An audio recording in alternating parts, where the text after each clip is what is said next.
আসসালামু আলাইকুম। আমি মাহমুদুল হাসান জিসান ব্রাহ্মণবাড়িয়া থেকে এসেছি। আমি জাপান এডুকেশন সার্ভিসের মাধ্যমে জুলাই 2025 সেশনের সিওএ হাতে পেয়েছি আলহামদুলিল্লাহ। আমি আরিফুল ইসলাম জাপান এডুকেশন সার্ভিসের মাধ্যমে 2025 সালের জুলাই সেশনের টোকিও ইমিগ্রেশন থেকে আজকে আমি আমার সিওই হাতে পেয়েছি আলহামদুলিল্লাহ। আমি নাইমুন জাহান তুহিন নারায়ণগঞ্জ থেকে এসেছি। জাপান এডুকেশন সার্ভিসের মাধ্যমে 2025 সালের জুলাই সেশনের সিওই হাতে পেয়েছি আলহামদুলিল্লাহ। আমি তারিন আক্তার বৃষ্টি, আমি ব্রাহ্মণবাড়িয়া বাঞ্ছারামপুর থানা থেকে আসছি। আমি জাপান এডুকেশন সার্ভিসের মাধ্যমে 2025 জুলাই সেশনে টোকিও ইমিগ্রেশন থেকে সিওই হাতে পেয়েছি আলহামদুলিল্লাহ। আমার নাম ইমরান হাসান নাফিস, আমি গাজীপুর কালিয়াকোট থেকে এসেছি।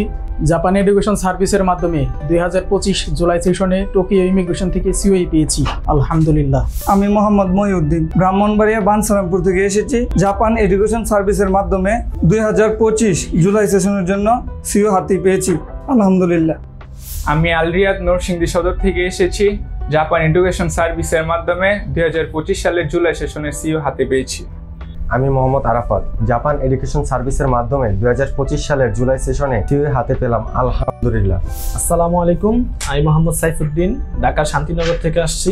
জাপান এডুকেশন সার্ভিসের মাধ্যমে 2025 সালের জুলাই সেশনের সিওই হাতে পেলাম আলহামদুলিল্লাহ।